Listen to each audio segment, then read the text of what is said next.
Most Missouri fans thought this was going to be an offensive team. Well, what if this is a truly great all-time Missouri defense we're seeing right now? I want to talk about how that changes the calculus coming up right now on Locked On Mizzou.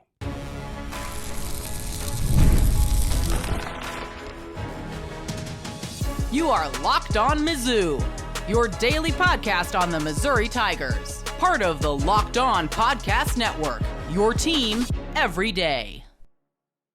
Hail you true sons and daughters, I'm John Miller, your Mizzou mafioso, and the original tribal chief, at least of all 22 iPhone video. And speaking of said video, I want to break down Brady Cook's interception a little bit later in the show. First, I want to tell you this episode of Locked On Mizzou is brought to you by Game Time. Download the Game Time app, create an account, and use code LOCKEDONCollege for $20 off your first purchase. But I'll tell you, the situational master, Cory Batoon, the new Missouri defensive coordinator, he did it again. Another shutout. Missouri opens with 2 shutouts, according to the radio broadcast, for the first time since 1935, when the Tigers opened the season with William Jewell and Central Missouri State. So yes, a lot has changed in the last 89 years or so. According to Tom Orff, Missouri historian and statistician, Mizzou defense has allowed only 254 yards in its first 2 games. The fewest it's allowed since 1958, by the way. The first year Missouri had a black player on the roster in Norris Stevenson was 281 all the way back to 1960. Of course, the great respectable Roughnecks Missouri Tigers. Some believe that team should claim the national championship that season. So just to give you an idea of the kind of defensive football that Missouri's playing right now. Again, notice 1960 and 1935. That was a long time ago, and football has changed dramatically in that amount of time. So the fact that Missouri, yes, you can pick apart the competition and say it's not that great all you want. I would certainly agree with you. Buffalo is a very, very young ball club right now, but Buffalo is still a Division I football team. They're a bad MAC team, I'll give you that. You'd make any Division I FBS football squad look like that, and you're playing great football. I'm sorry, you just are, despite the weak competition. And to give an example of, I think, how good Missouri is playing defensively here the first 2 weeks, I had somebody in my YouTube comments actually castigating me a little bit last week for not bringing up Dalen Carnell more. Well, that's probably, quite frankly, because everyone is standing out. This is just a unit right now, defensively. There's a whole bunch of guys standing out. Dalen Carnell has made good plays. Trae Norwood has made good plays. Chris McClellan has made great plays. Honestly, this whole defense has just been incredibly impressive. As Eli Drinkwitz says, really, really proud of the way the defense is playing. We've gone 12 straight quarters without allowing a touchdown for the first time since 1941 when the Germans bombed Pearl Harbor.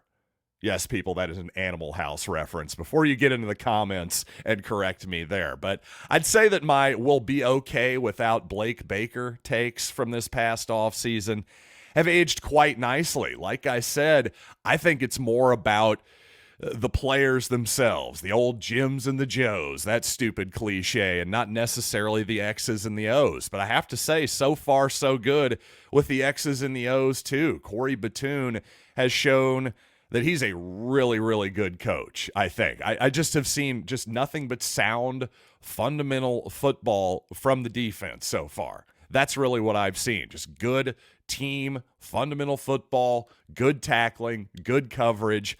Honestly, just about everything you could want to see. The only thing you could really nitpick from the Missouri defense, I would say, in this game, there was a couple of wheel routes by the running backs in this ball game that were probably missed by Buffalo, I would say. I'm sure that Boston College and Bill O'Brien, the former New England Patriots offensive coordinator, among other positions, former Houston Texans coach as well, I'm sure old Bill O'Brien is going to notice those wheel routes. Almost all linebackers are going to be susceptible to those type of routes if you indeed give the quarterback enough time to hit them, and it's got to come usually against a blitz or something like that to really hit for a big chunk play. So that is something that Missouri will want to look at. But I mean, I really had to struggle to come up with something to nitpick from the defense, and that's about all I got for you, quite honestly. And on top of that, not only was Missouri great defensively just in terms of on the football field, you got to say this locker room is pretty strong too, by all indications.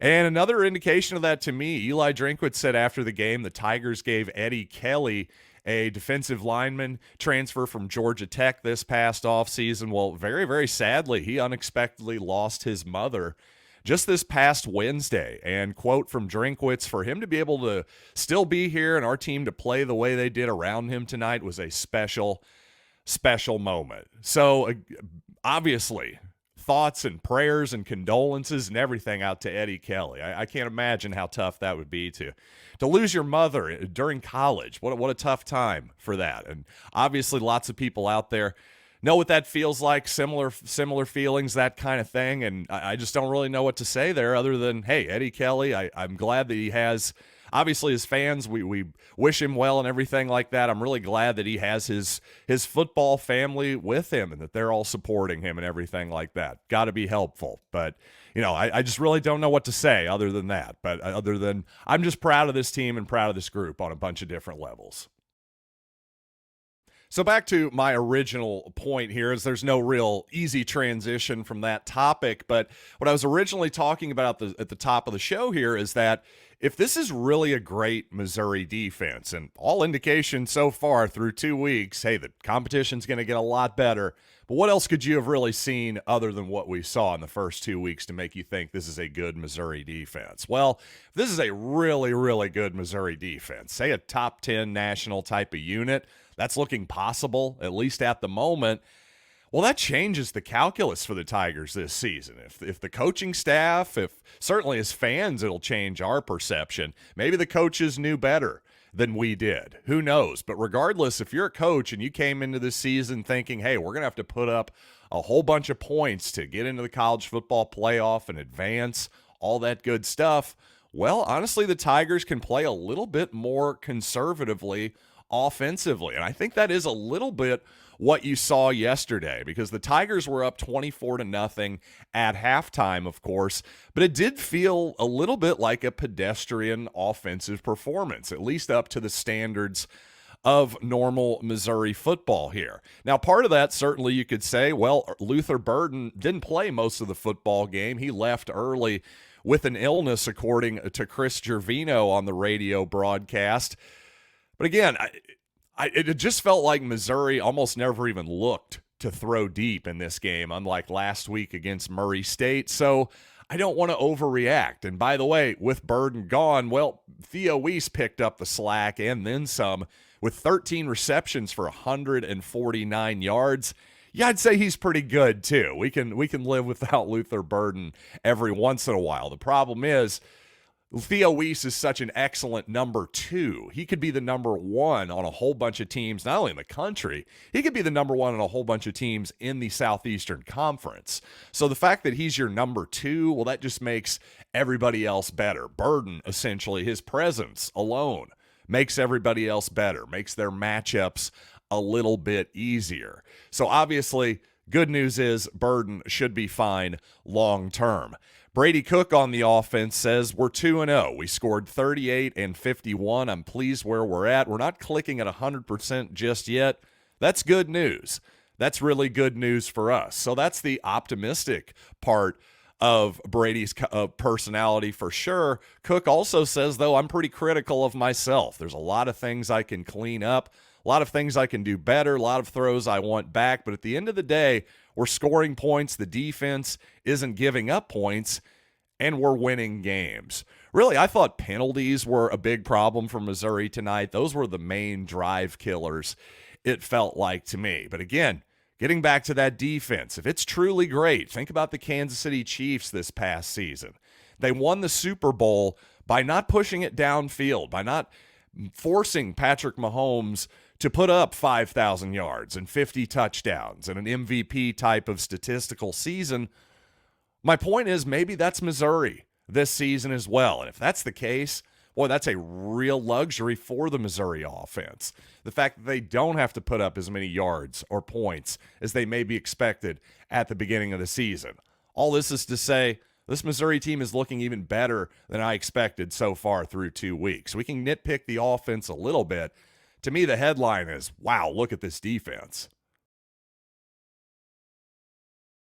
But first, when you're hiring for your small business, you want to find quality professionals that are right for the role. That's why you have to check out LinkedIn Jobs. LinkedIn Jobs has the tools to help find the right professionals for your team faster and for free. And when you find those right team members, well, they're going to make your life better. And when you find the wrong ones, well, they're going to frankly ruin your life. That's why LinkedIn is so important. And that's why LinkedIn isn't just a job board. LinkedIn helps you find and hire professionals you can't find anywhere else, even those who aren't actively searching for a new job but might be open to the perfect opportunity. In a given month, more than 70% of LinkedIn's users don't visit other leading job sites. So if you're not looking on LinkedIn, you're looking in the wrong place. On LinkedIn, 86% of small businesses get a qualified candidate within 24 hours. Hire professionals like a professional on LinkedIn. Post your job for free at linkedin.com/lockedoncollege. That's linkedin.com/lockedoncollege to post your job for free. Terms and conditions apply. You know what? Before we get to the Brady Cook interception, I'm going to call an audible here. Being the positive and benevolent central scrutinizer that I am, let's actually start off with Brady Cook's touchdown run, which indeed was the longest run of his entire career, beating out his 30-yard run in the Armed Forces Bowl, this 31-yard touchdown run here. So let's take a quick look at Brady's touchdown here. First thing I notice here, Mookie Cooper goes in motion. Tigers use just a ton of pre-snap motion, in part to give them a clue on the coverage. And a lot of times, hey, those of you who play a lot of maybe video games, Madden, NCAA football, that type of deal, you might look for man coverage. Hey, he goes across the formation. Oh, the guy didn't follow him. Well, that means this is a zone. Well, you'd be incorrect because this does end up being man coverage. One thing to watch here, the defenders for Buffalo start pointing when Mookie Cooper goes in motion. That's basically like in basketball terms, that's basically a switch. So they're still playing man-to-man defense. We're just going to switch here. So the guy on the outside basically is taking Mookie Cooper there. So run the play forward here, little play action pass, good pocket. Cook notices man coverage and also notices a gaping hole on the left side of the formation here in the offensive line, takes it, runs, does a little step over, Luther Burden move as he called it. Then he nearly stumbles and falls and pulls a Daniel Jones here. Just a little stumble up, but he keeps his legs, and now he sees nothing but end zone here. He's definitely not going to slide. Jumps for it, gets airborne, and oh my God, our quarterback is ass over tea kettle. Let's not maybe do that a ton, Brady, in the future, but a great run, an awesome touchdown, a good read by Cook. I mean, honestly, that's the main takeaway here. A pretty easy run for Brady Cook ultimately, but just a good football play here. Sees the right coverage, sees the hole, steps into said hole, makes a good run, doesn't Daniel Jones himself, and flips into the end zone. Pretty cool. That was nice. However, Cook's interception on 4th and 6 here, the first drive for Missouri in the third quarter, well, that was less awesome. I wasn't a big fan of this particular moment from Cook here. Now, I saw some people on the Missouri beat say, you know what? Hey, it's 4th down and 6, kind of a desperation throw there. You know what? Fair enough. That's a fair point. Certainly not all interceptions are created equally. In fact, hey, a 4th down, you want to try to force the ball in there a little bit more on 4th down since it's going to be a turnover on downs regardless. That's a very valid point. You see Shedeur Sanders throw that pick 6 to the long side of the field there late. Now that is a bad interception that basically ended the game for Colorado for all intents and purposes. But as we roll the play forward here, you notice again a receiver in motion. There's some pointing to the outside. Again, a switch here. So this is more man coverage here, it sure looks like, from Buffalo, and that is indeed what we see here. Now what happens as we roll the play forward here, Armand Mimbo gets somewhat beat here by his man, the right tackle from Missouri. Brady Cook feels that pressure and escapes to his right. Doesn't really have a whole lot happening here, and then throws an interception. There are two guys on the outside who are near Mookie Cooper. I'm not sure that Brady Cook even sees that guy. The second guy behind Cooper there, he's trying to throw the ball across the field. Yep, he's trying to throw it back to Cooper. Actually, that's Marquise Johnson on the right side, excuse me. But regardless, this is not a good throw by Cook on a couple different levels. Number one, obviously he doesn't see that defender there in the middle of the field, and that's just an easy interception. Number one, actually, though, what I dislike about this play from Cook more is that he never looks to his left side. Because if he looks to his left side, if he looks at the right side the entire time and really, frankly, flushes a little bit too quickly. Notice the left side of the field here. Well, he's got Nate Noel for an easy dump off. I mean, that's a first down right there, probably. Even if he doesn't get a block here on the outside from his receiver, he can probably make that guy miss one-on-one and at least get 6 yards, if not a touchdown. Again, that's just a simple dump off to the running back there that Cook doesn't even consider taking or even look at. Now, the problem here is there's a holding penalty regardless. So this penalty, even if Missouri scores a touchdown here, the play comes back. So I'm more concerned about Cook's actual decision-making here. That's what I want to look at. So not only could he have taken a dump off here, but frankly, Mekhi Miller, number 10 on the left side, is also wide open on an in-breaking route here as well. And considering this is man coverage here, I just think Cook should have been better about trying to buy time there. Maybe buy time to his left instead of going to his right.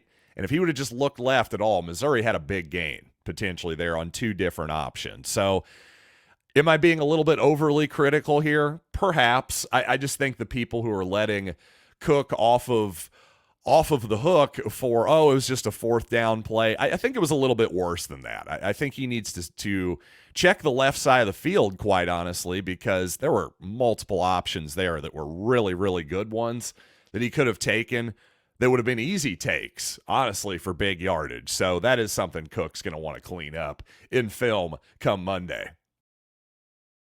And yes, while I am generally Mr. Positivity when it comes to Mizzou football, I have to be brutally honest once again. As a young Missouri player, in my opinion, failed his audition yesterday for more playing time, for more crucial playing time in important moments as this season goes along. So I want to talk about that and talk about the rest of the country, some of the results from college football that were of interest to Missouri fans as well here in just a little bit. But first, whether it's Mizzou games, the Royals, the Cardinals, concerts, I absolutely love live events.